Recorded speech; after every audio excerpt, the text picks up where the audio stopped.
ఏం మీరు ఎక్స్పెక్ట్ చేశారా ఏంటి? అంటే షేక్పేట్ డివిజన్ అంతా కూడా మొదటి నుంచి అక్కడ ఎంఐఎం కు సంబంధించినటువంటి బలంగా ఉన్నటువంటి ప్రాతినిధ్యం ఉన్నటువంటి ప్రాంతం అది. వాస్తవంగా మొదటి నుంచి కూడా మాకు అక్కడ లీడర్షిప్ లేదు, ముస్లిం ఏరియా ఎక్కువ ఉంది, వాళ్ళు అక్కడ రిగ్గింగ్ చేస్తారనేటువంటిది కూడా ప్లానింగ్ అంతా ముందు నుంచే ఉంది. మేము అదే విధంగా చెప్పినాము.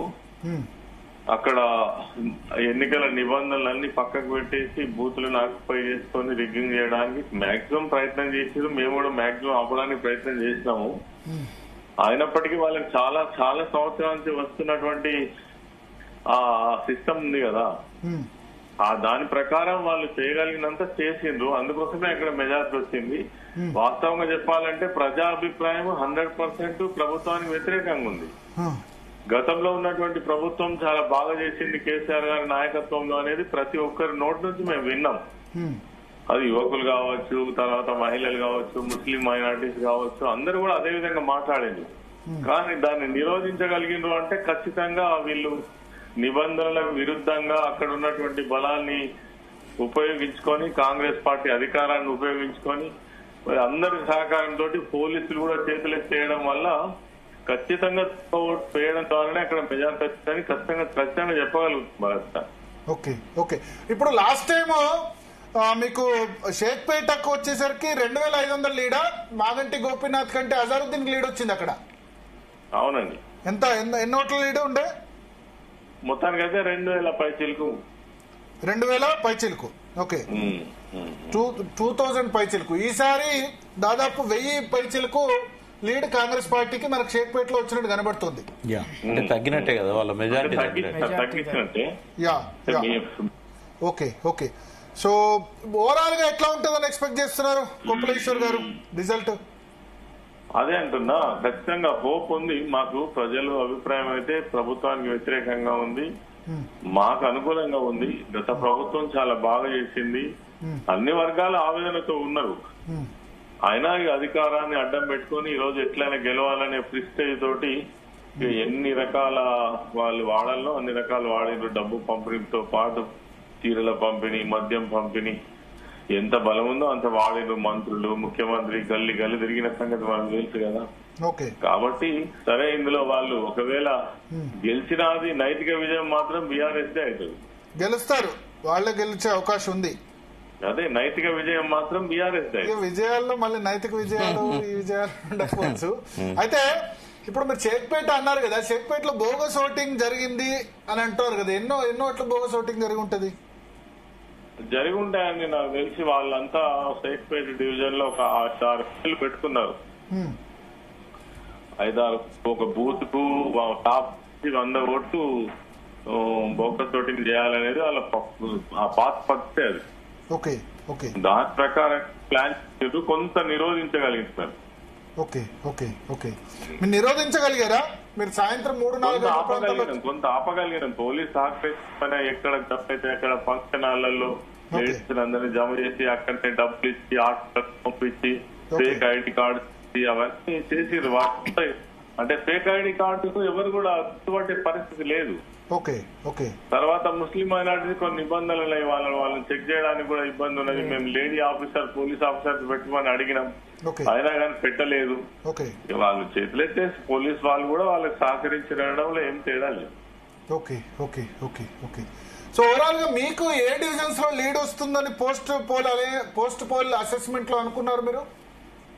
అంటే మాకు ముందు నుంచి కూడా షేక్పేట్ డివిజన్ చాలా టఫెస్ట్ డివిజనే. మేము ఎంటర్ అయినప్పుడు వాస్తవంగా చాలా కష్టంగానే ఉండే. మేము మా కార్యకర్తలంతా చేసినటువంటి ప్రయత్నం వల్ల మనం ఇక్కడ దాకా రాగలిగాము. కానీ నాకు తెలిసి ఇంకా ఇప్పుడు యూసుఫ్ కూడా కానీ, తర్వాత ఎర్రగడ్డ కానీ ఇవన్నీ పూర్తి అయినాటి చూద్దామంటే రిజల్ట్. షేక్పేట్ లో భరత్ గారు లాస్ట్ టైం 5500 లీడ్ కాంగ్రెస్ కి, 12,000 2700 వచ్చినట్టుంది. 12,000 ఏమో కాంగ్రెస్ కు వచ్చినాయి, 6,000 టీఆర్ఎస్ కు వచ్చినాయి. 10,500 అని నేను అనుకుంటా, 11,500 దాకా వచ్చినట్టు క్రోక్ చెప్తున్నది. 11,500 దాకా వచ్చినట్టు చెప్తున్నారు. సో ఒక ఇంపార్టెంట్ అప్డేట్, క్షమించాలి, తప్పుడు సమాచారం వచ్చింది భారతీయ జనతా పార్టీ ఓట్లకు సంబంధించి. నిజంగా క్షమించాలి అక్కడ, ఎందుకంటే కౌంటింగ్ సెంటర్ లో ఏం జరుగుతుందో. ఈసీకి సంబంధించిన అఫీషియల్ దాని ప్రకారం మొదటి రౌండ్ లో భారతీయ జనతా పార్టీ అభ్యర్థి లంకల దీపక్ రెడ్డికి 2167 ఓట్లు వచ్చాయి. షేక్పేట్ లో బీజేపీ కూడా మంచి ఓట్లు వచ్చాయి ఇక్కడ. సో బీజేపీ ఓటు ఏం కన్వర్ట్ కాలేదు. ఫస్ట్ రౌండ్ లో 2167 ఓట్లు. సో బండి సంజయ్ అక్కడ షేక్పేట్ లో చేసిన ప్రచారం బీజేపీ తన ఓటు బ్యాంక్ నిలబెట్టుకుంది. దీపక్ రెడ్డి రాలే, అవి ఈయనకు వచ్చాయి, బండి సంజయ్కి వచ్చినాయి. 2167 ఓట్లు దీపక్ రెడ్డికి పోలయ్యాయి. క్షమించాలి, మరొకసారి క్షమించాలి, తప్పుడు సమాచారం మాకు వచ్చింది. 306 అని చెప్పారు. మొదటి రౌండ్ లోనే 2167, 306 అని కొద్దిమంది తప్పుడు సర్క్యులేట్ చేస్తున్నారు. అయితే మొదటి రౌండ్ లీడ్ 62 కాదు, మొదటి రౌండ్ లీడ్ 47. ఈసీకి సంబంధించిన అఫీషియల్ ప్రకారం నవీన్ యాదవ్ కు మొదటి రౌండ్ లో 8911, మాగంటి సునీతకు 8864, దీపక్ రెడ్డి లంకలకి 2167. ఈ ఓటు కనుక బీఆర్ఎస్ కు వచ్చుంటే బీఆర్ఎస్ లీడ్ లో ఉండేది. సో బీజేపీ షేక్పేట డివిజన్ లో తన ఓట్లను నిలబెట్టుకుంది. కారణం ఏంటంటే అక్కడ కమ్యూనల్ టెన్షన్ కదా, షేక్పేటలో కమ్యూనల్ టెన్షన్ ఉంటుంది. మజ్లిస్ ప్రాబల్యం ఉన్నప్పుడు ఈ ఓట్స్ కూడా షేక్పేట్ లో ఉండదు. North Indians plus other communities, not Telugu communities కంటే నార్త్ ఇండియన్ గానీ లేకపోతే లోద్ కమ్యూనిటీ గానీ, లోద్ కమ్యూనిటీ ఓట్స్ ఉంటాయి. రాజాసింగ్ కమ్యూనిటీ ఓటు అలిజాపూర్ అనే village, Shaikpet border to Manikonda. So they are కట్టర్ హిందూ. అక్కడ కమ్యూనల్ గా వాళ్ళు ఎప్పుడు కూడా అక్కడ ముస్లింస్ తో ఫైట్ చేస్తూ ఉంటారు. సో కట్టర్ హిందూ ఓటు బీజేపీకి వచ్చింది. 2167 ఓట్లు తొలి రౌండ్ లో లంకల దీపక్ రెడ్డికి పోలయ్యాయి. చాలా మంచి ఓట్లే. ఒక విధంగా చెప్పాలంటే 20,000లో 10% ఓట్స్ అంటే ఎక్స్పెక్టెడ్ కంటే ఎక్కువ. డిపాజిట్ రాదు అనుకున్నారు, బట్ ఎక్స్పెక్టెడ్ కంటే ఎక్కువనే షేక్పేట డివిజన్ లో వచ్చాయి. 2167 ఓట్స్. సో బీజేపీ తన ఓటుని కొంతమేరకు నిలబెట్టుకుందనే చెప్పొచ్చు. ఇంకా ఎక్కువ రావాలి. 10% అంటే లాస్ట్ టైం 12-13% ఓవరాల్ గా వచ్చింది. షేక్పేట్ లోనే వాళ్ళకి ఎక్కువ రావడానికి అవకాశం ఉంది, మిగతా చోట్ల ఎందుకంటే కమ్యూనల్ టెన్షన్ ఉన్న చోట భారతీయ జనతా పార్టీకి ఎక్కువ వచ్చే అవకాశం ఉంటుంది అక్కడ. సో భారతీయ జనతా పార్టీకి 2167 ఓట్లు. మిగతా అందరికి కూడా నేను చెప్తాను 34, 25, 21, 19 ఇట్లా ఓట్లు పడ్డాయి. నోటాకి 99 ఓట్లు పడ్డాయి. 99 ఓట్స్ నోటాకి పడ్డాయి. సో ఓవరాల్ గా ఫస్ట్ రౌండ్ కు సంబంధించిన అఫీషియల్ నేను ఒకసారి చదివి వినిపిస్తాను. Official the 8911 Naveen Yadav, Maganti Sunitha Gopinath 8864, Lankala Deepak Reddy 2167. First round సంబంధించి 47 ఓట్ల ఆధిక్యంలో నవీన్ యాదవ్ ఉన్నట్టు అఫీషియల్ గా ఈసీ స్టాటిస్టిక్స్ చెబుతున్నాయి. సో దాన్ని బట్టి మనం అసెస్మెంట్ చేసుకోవాలి. సో విప్రకాష్ గారు, సో 1199 మూడో రౌండ్ లో మరి 3100 అంటారు. నేను కన్ఫర్మ్ గా చెప్పలేను, ఎందుకంటే కౌంటింగ్ సెంటర్ లో వస్తుందని చాలా డిఫరెంట్. కొంత కౌంటింగ్ సెంటర్ నుంచి బయటకు వచ్చేసరికి వేరే విధంగా అవుతుంది. బట్ 2 రౌండ్ లో 1100 ఓట్ల ఆధిక్యం మాత్రం కరెక్టే అన్నట్టు కనిపిస్తుంది. అదే ఇప్పుడు ఈ ట్రెండ్ చూస్తే ఏంటంటే భారీ మెజార్టీ అయితే రాదు, ఎవరు గెలిచినా కూడా 2000 నుంచి 3000 మాక్సిమం. అట్లాగే ఉంటుంది. బీజేపీ వర్సెస్ బీఆర్ఎస్ అన్నట్టు ఇక్కడ కాంగ్రెస్ వర్సెస్ బీఆర్ఎస్. ఒకవేళ బోరబండ కనుక లాస్ట్ రౌండ్ దాకా ఉంటే డెఫినెట్ గా ఉత్కంఠ ఉంటుంది. ఒకవేళ బోరబండ ముందే బోరబండ లాస్ట్ రౌండ్ కాబట్టి ఫలితం బీఆర్ఎస్. బోరబండలో బీజేపీ బీఆర్ఎస్ ఉంటది అనుకుంటారు, బీఆర్ఎస్ కి లీడ్ ఉంటదని అనుకుంటున్నాను కంపల్సరీ. కానీ బోరబండలో మొత్తం పోలైన 29,000 చాలు కదా. అంటే 3-4,000 5-6,000 లీడ్ కొట్టడానికి 29,000 చాలా ఎక్కువ. కానీ మూడో రౌండ్ మరి 3,000 ఓట్లు లీడ్ అంటారు. ఇవన్నీ అయిపోయేసరికి అంటే ఇటు ఎక్స్పెక్ట్ చేసిందే కదా. అయితే మనకు సమాచారం అంతుంది ఏంటంటే కౌంటింగ్ సెంటర్ లో గొడవ జరుగుతోంది, అందుకని లేట్ అవుతోంది అని చెప్తున్నారు. కౌంటింగ్ సెంటర్ లో ఈసీ ఇక్కడ ఏమైతుందంటే, సరే నా మీద కేసు పెడితే పెట్టుకోనియండి, మొదటి నుంచి కూడా ఒక కాంగ్రెస్ కు తొత్తులాగా పనిచేస్తున్నది. మీకు ఒక విషయం చెప్తా నేను. డ్రోన్ సర్వే చేశారు కదా, దాని ఫలితాలు ఎందుకు బయట పెట్టలేదు? ఆ రోజు డ్రోన్ లో పోలింగ్ రోజు మొత్తం తీసుకొచ్చి దగ్గర పెట్టుకున్నది ఈసీ. వాళ్ళ దగ్గర కూడా ఉంచకుండా, ఎవరైతే డ్రోన్ కంపెనీ పెట్టుకున్నదో వాళ్ళ దగ్గర కూడా ఉంచకుండా మొత్తం తీసేసుకున్నది. ఇప్పుడు ఈ మ్యానిపులేషన్ కాంగ్రెస్ కోసం ఎందుకు చేయాలి ఈసీ? మీకు కేటీఆర్ గారు నెల రోజుల కింద చెప్పాడు 24,000 దొంగ ఓట్లను నమోదు చేశారు. ఒక ఇంట్లో ఆయనే 150 ఓట్లను నమోదు చేసిన ఇంటి నంబర్ ఇచ్చాడు. వాళ్ళతో మీరు మీడియా వాళ్ళు మాట్లాడిచ్చారు. ఈ ఓటర్స్ ఎవరు కూడా ఈ ఇల్లు కట్టంపంచి బిల్డింగ్ లో లేరు అని. ఎలక్షన్ నోటిఫికేషన్ వచ్చిన తర్వాత ఐడెంటిఫై చేస్తే ముందే ఏం చేశారు? తర్వాత చేయరాదా? EC correct చేసుకోరాదా? అప్పుడప్పుడు ఇట్లా నోటిఫికేషన్ వచ్చిన తర్వాత చేంజ్ చేయరాదు, ఓటర్ లిస్ట్ డిలీట్ డ్రాఫ్ట్ చేయరాదు. అట్లాంటిది ఏం లేదు. నేనేమంటున్నా, ఆ పర్టికులర్ ఓట్స్ ను వాళ్ళు బ్లాక్ చేయొచ్చు. అక్కడ ఎవరు లేనప్పుడు. కాంగ్రెస్ నుంచి రవళి గారు ఉన్నారు, రవళి రెడ్డి గారు, ఈసీ పూర్తిగా కాంగ్రెస్ వన్ సైడ్ గా వ్యవహరించింది. డ్రోన్ విజువల్స్ అన్ని తీసుకొని వాళ్ళ దగ్గర పెట్టుకున్నారు. ఇంత చెక్కింగ్ జరిగినా ఏం మాట్లాడలేదు. మొత్తం ఫేక్ ఓటర్ లిస్ట్ అంటున్నారు వి ప్రకాష్ గారు. నమస్తే అండి. మీకు ప్యానెల్లో ఉన్న వాళ్ళందరికీ, జీటీవీ వీక్షిస్తున్న ప్రేక్షకులందరికీ నమస్తే. మేము మొట్టమొదటి నుండి చెప్తున్నాం, ఈ రోజు జూబ్లీ హిల్స్ లో ఖచ్చితంగా కాంగ్రెస్ పార్టీ 30 నుండి 35,000 ఓట్ల మెజారిటీతో గెలుస్తామని. అది ఓటింగ్ పర్సంటేజ్ బట్టి. ఓటింగ్ పర్సంటేజ్ 50% బిలో ఉంది కాబట్టి దానికంటే కొంచెం మెజారిటీ తగ్గొచ్చు అని అభిప్రాయపడుతున్నాం. ఈ రోజు వీళ్ళు ఏ ఛానల్లో మాట్లాడినా బీఆర్ఎస్ నేతలు సేమ్ యాజ్ ఇవే వర్డ్స్ మాట్లాడుతున్నారు. ఇంతకుముందు 2 ఛానల్స్ లోనే వెళ్ళినప్పుడు కూడా సేమ్ నేతలు ఇదే మాట్లాడింది, ఈసీ అనేది కాంగ్రెస్ పార్టీకి తొత్తుగా మారింది అని చెప్పి. అంటే గతంలో ఎన్ని బై ఎలక్షన్స్ వచ్చాయి బీఆర్ఎస్ పార్టీ పాలనలో, అప్పుడు కూడా ఈసీ వీళ్ళకి తొత్తుగా మారిందా అని చెప్తున్నా. 2018లో అప్పటి ఈసీ ఎలక్షన్ కమిషనర్ బహిరంగంగా బయటికి వచ్చేసి దాదాపు 10 లక్షల ఓట్లు గల్లంతైనే, మా తప్పిదం జరిగిందని చెప్పి సింపుల్ గా సారీ చెప్పిన ఉదంతం కూడా మనం చూసాం. మరి ఆ రోజు వీళ్ళు చేసిన తప్పులను ఈ రోజు మాకు ఆపాదించే ప్రయత్నం చేస్తున్నారు. మేము ఇప్పుడు ఇంతకుముందు ఏదైతే ఓట్లు ఎక్కువగా అక్కడ ఎన్రోల్ అయినాయి అని చెప్తున్నారు కదా, దాని విషయంలో మా మంత్రులు క్లారిటీగా దాని మీద చెప్పారు. ఏం జరిగింది అక్కడ మాకేం సంబంధం లేదు, మా టైంలో ఇవేమి ఎన్రోల్ అయిన ఓట్లు కావు, గత పార్టీ ప్రభుత్వం ఉన్నప్పుడే ఎన్రోల్ అయిన ఓట్లు. అప్పుడు మాట్లాడినప్పుడు ఇప్పుడు ఎట్లా మాట్లాడతారు?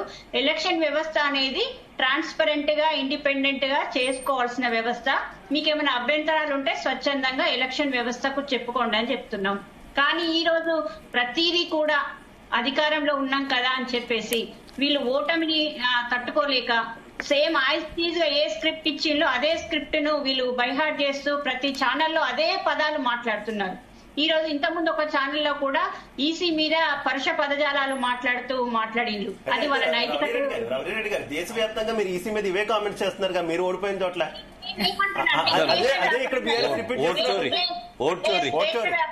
దేశవ్యాప్తంగా మేమేమంటున్నామంటే, దేశవ్యాప్తంగా ఎలక్షన్ వ్యవస్థ అనేది ట్రాన్స్పరెంట్ గా పనిచేయట్లేదు. ఈ రకంగా ఇక్కడిక్కడ ఓట్ చోరీ జరిగిందని ఆధారాలతో సహా మేము బయటపెట్టినాం. మేమేం ఈసీకి ఇప్పుడు క్లీన్ చీట్ ఇవ్వట్లేదు. క్లీన్ చీట్ ఇచ్చుకుంటూ ఈసీ కరెక్ట్ గా, ఖచ్చితంగా, ట్రాన్స్పరెంట్ గా పనిచేస్తుంది అని చెప్పి మేము చెప్పట్లేదు. మాట్లాడుతున్నారు అదే పదాలు. దేశవ్యాప్తంగా ఈసీ ఎలక్షన్ వ్యవస్థ మీద పోరాడాల్సిన అవసరం ఉంది. ఎందుకంటే అక్కడ ఏ రకంగా తెలంగాణ ఉందా లేదా మాట్లాడుతుంటే అందరూ పదే పదే మధ్యలో ఇంటరప్ట్ అయితే నేను మీకు చాలా థ్యాంక్స్ చెప్తున్నాం అండి. మీకు థ్యాంక్స్ చెప్తున్నాము, ఎందుకంటే ఈసీ ట్రాన్స్పరెంట్ గా లేదు. మీరు నింపాదిగా స్టూడియోలో కూర్చొని ఉన్నారు కాబట్టి మీరు ఏదైనా కంప్లీట్ చేయనియండి అంటున్నా. ఈ రోజు జూబ్లీ హిల్స్ ప్రాంతం అనేది మైనారిటీ తోటి, యువతులతోటి, ఏదైతే సినీ కార్మికులతోటి ఉన్నది. మేము ఎంతసేపు కూడా ఈ 22 నెలలుగా కాంగ్రెస్ పార్టీ ప్రభుత్వం వచ్చిన తర్వాత అప్పుల కుప్పగా మారిన తెలంగాణ నుండి మేము ఏ రకంగా ముందుకెళ్తూ 22 నెలలుగా ఏ పథకాలతో ముందుకెళ్తున్నాం అనే విషయంలో అవి చెప్పుకుంటూనే మేము ముందుకెళ్ళాం. తెలంగాణ ఇచ్చింది మేము, కానీ ఆ క్రెడిట్ మేము తీసుకోలేకపోయినాం, ఎందుకంటే చెప్పుకోలేకపోయినాం. కానీ ఈసారి చెప్పుకోవాలి. 22 నెలలుగా మేము చేస్తున్న పథకాలను ఇంటింటికి చేరవేయాలనే ఉద్దేశంతో మేము మేము ఏమంటారు, క్రియాశీలకంగా ప్రతి ఓటర్ను కలుస్తూ మా పథకాలు చెప్పుకుంటూ మేము ఏమేమి అమలు చేస్తున్నా చెప్పు ముందుకెళ్ళాం తప్ప రవళి రెడ్డి గారు, మీ కనెక్షన్ ప్రాబ్లం ఉన్నట్టుంది. ఇప్పుడు కొత్తగా ఓట్లు పడేది ఏం లేదు కదా. వచ్చానండి. చెప్పండి.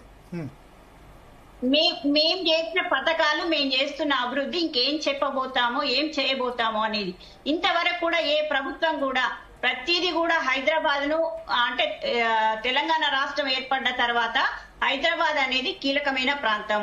దాన్ని ఎవరు కూడా ప్రక్షాళన చేసే ప్రయత్నం చేయలేదు. కానీ ఈ రోజు మేము వచ్చిన తర్వాత మూసీ సుందరీకరణ విషయంలో గానీ, లేకపోతే హైడ్రా విషయంలో గానీ, హైడ్రా అనేది చాలా ఒక్క నిమిషం రవళిరెడ్డి గారు, సెకండ్ రౌండ్ కు సంబంధించి కూడా అఫీషియల్ ఫిగర్ వచ్చింది.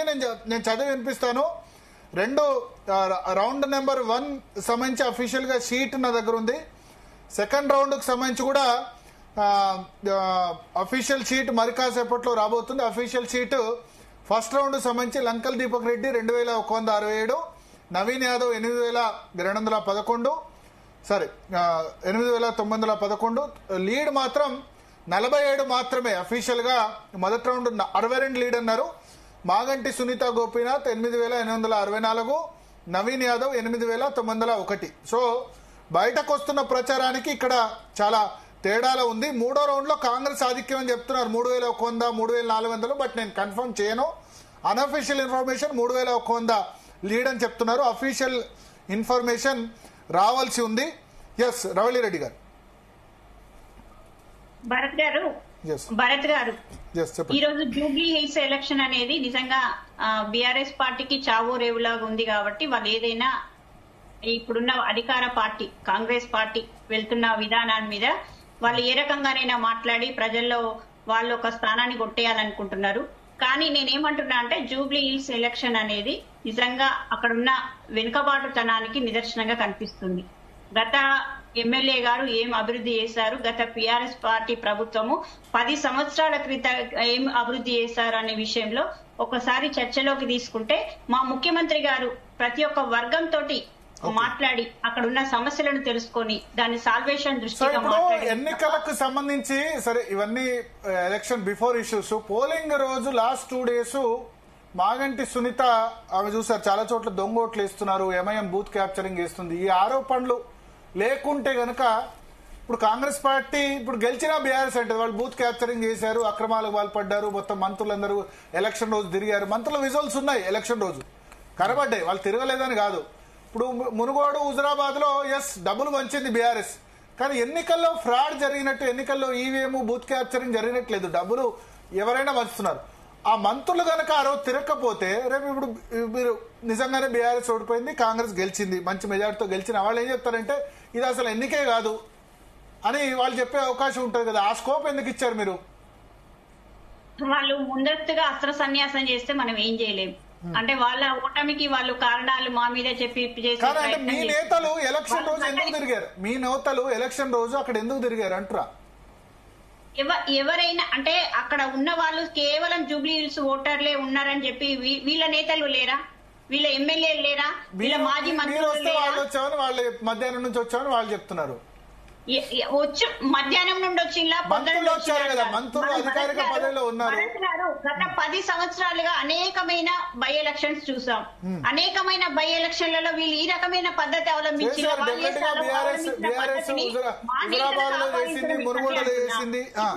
మా ఉత్తమ్ కుమార్ రెడ్డి గారు జూబ్లీ హిల్స్ లోనే ఉంటారు. ప్రతి ఒక్క మా మంత్రులు కూడా జూబ్లీ హిల్స్ పరిధిలోనే ఉండేవాళ్ళు. ఉత్తమ్ కుమార్ రెడ్డి గారు జూబ్లీ హిల్స్ లో ఉంటారు, బంజారాహిల్స్ లో ఉంటారు, అది ఖైరతాబాద్ నియోజకవర్గం. ఏమైనా భయపెట్టారా, భయభ్రాంతులకు గురి చేసిందా, లేకపోతే ఏమన్నా ఆ ప్రలోభాలకు లోన్ చేసిందా? ఇవేమీ మాట్లాడకుండా ఆధారాలు లేకుండా కేవలం మంత్రులు ఉన్నారు కాబట్టి మేము ఓటమి పాలవుతున్నాం అని చెప్పడం అంటే వాళ్ళ వీక్నెస్ ను వాళ్ళ తక్కువతనాన్ని వాళ్ళు చూయించుకున్నట్టు అవుతుంది. ఈ రోజు 10 సంవత్సరాలుగా ప్రభుత్వం అధికారంలో ఉన్న నేతలు వాళ్ళ నేత కనీసం జూబ్లీ హిల్స్ ఎలక్షన్ ప్రచారానికి కూడా వాళ్ళ అగ్రనేత రాకపోవడం అనేది వాళ్ళ ఓటమిని వాళ్ళు ఒప్పుకున్నారు. వాళ్ళ ఓటమిని వాళ్ళు ఒప్పుకొని ఈ రకంగా కాంగ్రెస్ పార్టీ మీద ఏదైతే విష ప్రచారాలు చేసుకుంటూ మేమేదో లబ్ధి పొందాలని చూస్తే వాళ్ళకే మైనస్ అవుతుంది అనే విషయాన్ని ప్రజలు గమనిస్తున్నారు. ప్రజలు చాలా విఘ్నులు. మంత్రులు తిరిగినా, ముఖ్యమంత్రులు తిరిగినా, ఎవరు తిరిగినా కానీ వాళ్ళు ఎవరికి ఓటేయాలో వాళ్ళకే ఓటేసుకుంటారు. అంతే తప్ప ఈ డబ్బులు వంచీన్లు, చీరలు వంచీన్లు, ఇవి వేసిండ్లు అని చెప్పి వీళ్ళు ఏమైనా ప్రచారాలు చేస్తే మాత్రం ప్రజలు నమ్మే పరిస్థితిలో ఉండరు. 100% జూబ్లీ హిల్స్ ఎలక్షన్ అనేది ఏ రకంగా జరిగిందో అనేది ప్రజలందరూ గమనించిన ఎలక్షన్ కాబట్టి వీళ్ళే రకరకాల అభాండాలు వేస్తారు. వీళ్ళ చుట్టుపక్కలే రౌడీలను గూండాలను వీళ్ళే తిప్పుకుంటారు, వీళ్ళే పార్టీలో చేంజ్ చేసుకుంటారు. మా నేత మీద మాత్రం, మా అభ్యర్థి మీద మాత్రం రౌడీ షీటర్ అనే ముద్ర ఇస్తారు. ఈ రకంగా దిగజారుడు మాటలు మాట్లాడుకుంటూ దిగజారే రకంగా ప్రచారాలు చేసుకుంటూ వాళ్ళు ముందుకెళ్ళలేదు తప్ప మేము ఎక్కడా కూడా ముందుకెళ్ళలేదు. ఈ రోజు వాళ్ళ ఓటమికి వాళ్ళు విశ్లేషించుకుంటూ వాళ్ళ కారణాలు వాళ్ళు చూసుకోకుండా, వాళ్ళ తప్పిదాలు వాళ్ళు ఆలోచించకుండా మా పార్టీ యొక్క మీద బురద జల్లే ప్రయత్నం చేస్తున్నారు. ఇప్పటికైనా అది మానుకొని వాళ్ళ దగ్గర లోపం ఏం జరుగుతుంది, వాళ్ళు గడిచిన 10 సంవత్సరాలు ప్రజలకు ఏ రకంగా నష్టాన్ని చేకూర్చిండ్రు, ప్రజలు ఎందుకు వాళ్ళ నుండి విముక్తి కావాలని లోకల్ గా మీరు చెప్పండి ఎట్లా జరిగింది ఓటింగ్. ఇప్పుడు మేడం ఒక మాట అన్నారు, మినిస్టర్లు వచ్చినంత మాత్రాన అని. ఇట్ సెల్ఫ్ ఇన్ఫ్లుయెన్స్ ఆటోమేటిక్ గా అవుతారండి. ఎందుకు అనంటే మినిస్టర్ స్థాయి హోదాలో ఉన్నటువంటి మనిషి అక్కడ వచ్చి నిలబడ్డారు అనంటే ఆటోమేటిక్ గా ఒక సామాన్యుడిలో ఏమొస్తుంది, సామాన్యుడి కంటే అతని హయ్యర్ క్యాడర్. ఒక మినిస్టర్ సాక్షాత్ అక్కడికి వచ్చాడంటే ఇక్కడ ఏదో జరుగుతుంది అంటే మాకు వాళ్ళు ఇది చేసి వచ్చారు అని చెప్పేసి ఆ ఇన్ఫ్లుయెన్స్ డెఫినెట్ గా ఒకళ్ళు ఇంకొకళ్ళని చేసేటటువంటి అవకాశం చాలా ఉంది. ఇప్పుడు అంత దీని కింద మంత్రులందరూ వచ్చి కేవలం ఒక జూబ్లీ హిల్స్ ఎలక్షన్స్ లో నిలబడ్డారు అనంటే ఇక దాన్ని బట్టి అర్థం చేసుకోవచ్చు కదా. అండ్ వన్ మోర్ థింగ్ ఏంటంటే లోకల్ గా కూడా ఈవినింగ్ టైం వచ్చేసరికి అక్కడ విపరీతమైనటువంటి ప్రలోభాలు. ఎందుకంటే నా ఇంట్లో పనిచేసే వాళ్ళే 3 ఉన్నారు. వాళ్ళు చెప్పారు ఏంటంటే ఒకసారి డబ్బులు ఇచ్చిన తర్వాత మళ్ళీ ఈవినింగ్ ఎలక్షన్స్ ఓట్లు అయినటువంటి వాళ్ళకి మళ్ళీ ఇచ్చారండి, మళ్ళీ డబ్బులు ఇచ్చారు, మళ్ళీ పట్టు చీరలు ఇచ్చారు, మళ్ళీ ఇంకా ఒక ఇళ్లలో ఏం కావాలో ఆ వస్తువులు ఏం కావాలో అది ఆశ చూపించారు.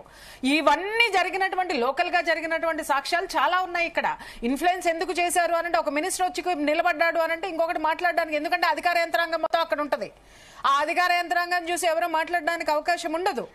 ఖచ్చితంగా ఇన్ఫ్లుయెన్స్ ఎందుకు ఉండదు, డెఫినెట్ గా ఉంటుంది. లాస్ట్ మూమెంట్ లో జరిగినంత ఒక సర్ప్రైజింగ్ న్యూస్ వస్తుంది, నిజమో కాదని నేను వెరిఫై చేయలేను. 3వ రౌండ్ లో బీఆర్ఎస్ కు స్వల్ప ఆధిక్యం అని చెప్తున్నారు. 3వ రౌండ్ లో, ఇంతకుముందు 3వ రౌండ్ లో నవీన్ యాదవ్ కు 2000 ఓట్లు లీడ్ అన్నారు. అదంతా అన్అఫీషియల్ ఇన్ఫర్మేషన్ కాబట్టి కౌంటింగ్ సెంటర్ లోపల ఏం జరుగుతుందో మనకు తెలీదు. స్వల్ప ఆధిక్యం అని చెప్తున్నారు 3rd రౌండ్ లో బీఆర్ఎస్ కి అని చెప్తున్నారు. చూడాలి 3వ రౌండ్ లో స్వల్ప ఆధిక్యం బీఆర్ఎస్ కి అని చెప్పి చెప్తున్నారు. వెరిఫై చేయాల్సి ఉంది, నేను వెరిఫై చేయట్లేదు ఎందుకంటే నాకు లోపల నుంచి వస్తున్న సమాచారానికి మ్యాచ్ కావట్లేదు. 201 ఓట్ల ఆధిక్యం 3వ రౌండ్ లో బీఆర్ఎస్ కి వస్తున్నట్టుగా చెప్తున్నారు. Surprising element 200 votes lead to BRS. 201 ఓట్ల ఆధిక్యం 3వ రౌండ్ లో. 3వ రౌండ్ షేక్పేట 6 డివిజన్స్ ఉన్నాయి, రేమత్ నగర్ 28, వెంగళరావు నగర్ 8, షేక్పేట 6. సో రేమత్ నగర్ 28 ఉన్న చోట బీఆర్ఎస్ 201 స్వల్ప ఆధిక్యం అంటే ఇది ఖచ్చితంగా ఈ బాల్ కిరణ్ కుమార్ రెడ్డి అంటారు, చివరి బంతి పడేంత వరకు గేమ్ గతం కాదు అని కిరణ్ కుమార్ రెడ్డి అనేవాళ్ళు కదా తెలంగాణ బిల్లు సందర్భంగా. అట్లే చెప్పి ఆయన అయిపోయింది, డివిజన్ అయితే అయిపోయింది. బట్ చివరి బంతి అయ్యేంత వరకు ఇది కనిపిస్తోంది. సర్ప్రైజింగ్ అంటే నిజంగా 3rd రౌండ్ లో 201 ఓట్ల ఆధిక్యం గనక కనబడితే గనక బీఆర్ఎస్ కి 201 ఓట్ల ఆధిక్యం వస్తే గనక, అది కూడా రేమత్ నగర్ డివిజన్ లో వస్తే గనక వెరీ వెరీ సర్ప్రైజింగ్ ఫ్యాక్టర్. ఎందుకంటే ఈ 42 3rd రౌండ్ లో మెజారిటీ ఈవీఎంస్ రేమత్ నగర్ లో కౌంట్ చేస్తున్నారు. ఎస్ వి ప్రకాష్ గారు, అంటే ట్రెండ్ అనేది బాగా నెక్ టు నెక్ పోతుంది. డీటెయిల్స్ వచ్చాయి. 3rd round BRS lead 201. నేను వివరాలు చెప్తాను. బీఆర్ఎస్ కు 12,503 ఓట్లు 3rd రౌండ్ లో, కాంగ్రెస్ పార్టీకి 12,292, బీజేపీకి 401 ఓటు. అనుకున్నట్టుగానే బీజేపీ 2000 ఓట్స్ నుంచి 400 పడిపోయింది. సో ఇక మిగతా, ఎందుకంటే షేక్పేట డివిజన్ కమ్యూనల్ గా టెన్షన్ ఉండే division, Hindu Muslim population, north Indian votes, Lodh community votes షేక్పేటలో ఉంటాయి. ఆ ఓట్స్ లేదు community cutter Hindu vote. Bandi Sanjay అక్కడ క్యాంపెయిన్ లాస్ట్ డే చాలా ఉధృతంగా క్యాంపెయిన్ చేశారు. టోపీ పెట్టుకుంటే నా తల అనుకుంటాను కానీ టోపీ మాత్రం పెట్టుకోను నేను అని ఆయన చెప్పిన చోట 2000 ఓట్లు పడ్డాయి. బట్ మిగతా దానికి వచ్చేసరికి క్రమక్రమంగా బీజేపీ కనబడుతుంది. బీజేపీ ఓటు బీఆర్ఎస్ కు ట్రాన్స్ఫర్ అయినట్టుగా కనబడుతుంది. రేవంత్ నగర్ సర్ప్రైజింగ్. రేవంత్ నగర్ లో కాంగ్రెస్ కు కంఫర్టబుల్ లీడ్ అనుకుంటున్నారు. బట్ అక్కడ థర్డ్ రౌండ్ లో మనకు ఫిగర్స్ తో వచ్చాయి కాబట్టి నేను కన్ఫర్మ్ చేస్తున్నాను, థర్డ్ రౌండ్ లో బీఆర్ఎస్ లీడ్. అయితే ఓవరాల్ లీడ్ లో కాంగ్రెస్ పార్టీ ఉంది, ఎందుకంటే 2 రౌండ్ లో వాళ్ళకి 1100 వచ్చింది. థర్డ్ రౌండ్ లో బీఆర్ఎస్ లీడ్ 201 కాబట్టి 900 ఓట్ల ఆధిక్యంలో కాంగ్రెస్ పార్టీ ఉన్నట్టు ఓవరాల్ గా.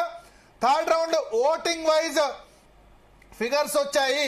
బీఆర్ఎస్ 12,503, కాంగ్రెస్ పార్టీకి 12,292, బీజేపీ 401. సో విప్రకాష్ గారు, సర్ప్రైజ్ ఎలిమెంట్. మీకు సర్ప్రైజ్ సార్, అది నాకేం కాదు, ఎందుకంటే నేను అప్పటి నుంచి చెప్తూనే ఉన్నాను. ఇక్కడ ఏంటంటే ఇప్పుడు ఎప్పుడైతే కాంగ్రెస్ నాయకులు పోయి మా చీరలు మాకు ఇవ్వండి, మా డబ్బులు మాకు ఇవ్వండి అని అన్నారో అప్పుడే కన్ఫర్మ్ అయిపోయింది బీఆర్ఎస్ విక్టరీ. ఎందుకంటే వాళ్ళు ఎవరు డబ్బులు తీసుకున్న వాళ్ళు కానీ చీరలు తీసుకున్న వాళ్ళు చాలా మంది పోలింగ్ బూతులలో పోలేదు. పోతే కనుక 60% తెలంగాణలో కొంచెం నియత ఉంటది కదా, నియత ఉన్నది కాబట్టి తీసుకొని ఓటింగ్ రాలేదు. ఎందుకంటే వేరే పార్టీకి వేయలేదు కదా, వేరే పార్టీకి వేయలేదు కదా. అట్లా అది ఇప్పుడు ఏమైందంటే అంత సత్యకాలపు రోజులు కాదు ఇవి, అంత సత్యకాలపు రోజులు. 50% వాళ్ళు నిబద్ధులై ఉన్నారు, వేరే పార్టీకి అయితే వేయలే కదా. వ్యతిరేకంగా ఓటేసేవాళ్ళు 100% వైలేట్ చేసినట్టు తీసుకొని వేరే పార్టీకి ఓటేస్తే సరే ఏదన్నా కానివ్వండి. ఎలక్షన్లలో ఇవి మామూలే, వీటిని మనం ప్రత్యేకంగా మెన్షన్ చేయాల్సిన అవసరం లేదు. నెక్ టు నెక్ అనేది ఇప్పుడు రేవంత్ నగర్ లో ఇంత నేనే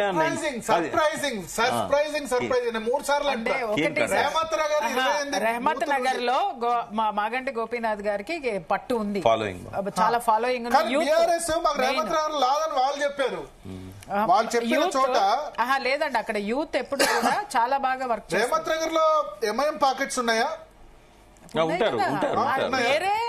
ఇందాక మీ సునీల్ కూడా అన్నారు కదా 30-35% ముస్లిం.